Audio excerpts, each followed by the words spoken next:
enjoy listening to music as much as anyone, but I also like to produce music, I like to write music, I like to perform music.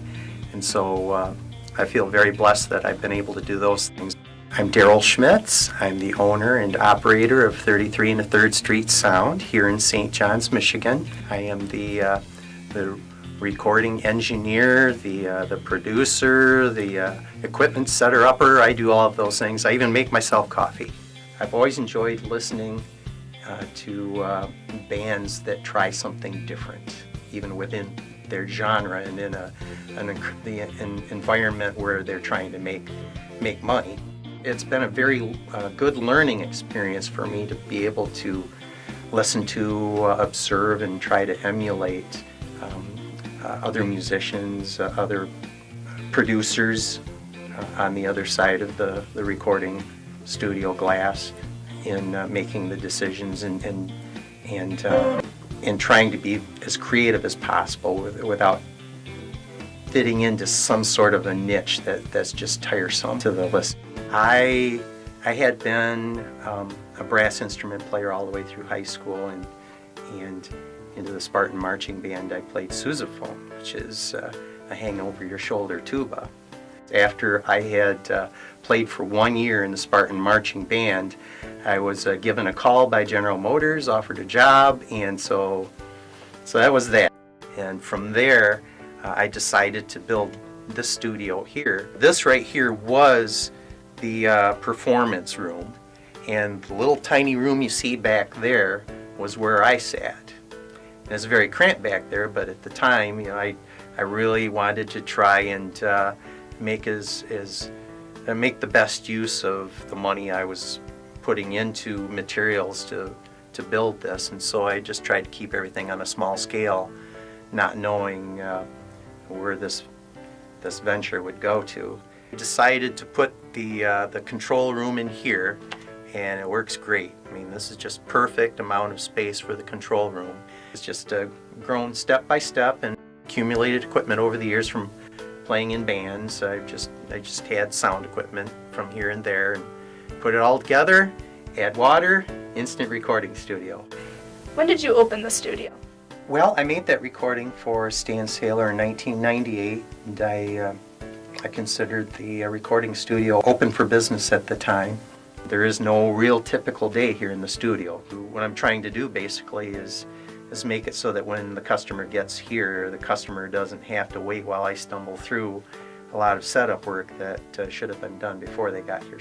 But in my mind, I want to do an exceptional job for the customer, and even if it's, even if I'm having to spend time that isn't really being directly paid for, I mean, I'm getting paid for it in my own mind by the feeling that I've done a good job at the end of the project. More often than not, my customers here were attracted by the fact that I keep my expenses low and I don't charge people a lot to record here, and all they want really is something recorded of themselves that will outlive them. Much of my business is repeat business. I'll have people who come to record, and their only intention was to record once. And once they've done that and seen that it was affordable for them, and they enjoyed it, and that it wasn't a traumatic experience for them, they'll leave here and get to thinking, well, I want to record that other song that I've been meaning to do something with, and it'll go from there, and quite often I'll see repeat customers back time after time wanting to record some more, and that's what a successful small business is all about, is good word of mouth, good referrals from people who had a favorable experience when they were here. And so that gives me a great feeling. It's not a ton of money to be made doing this, but it has been a good supplemental income, and it's been a lot of fun. So I mean, that's worth more than money to me. How's the studio impacted your life?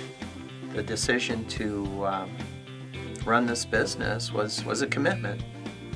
And it was a commitment in time and effort and passion and hard work.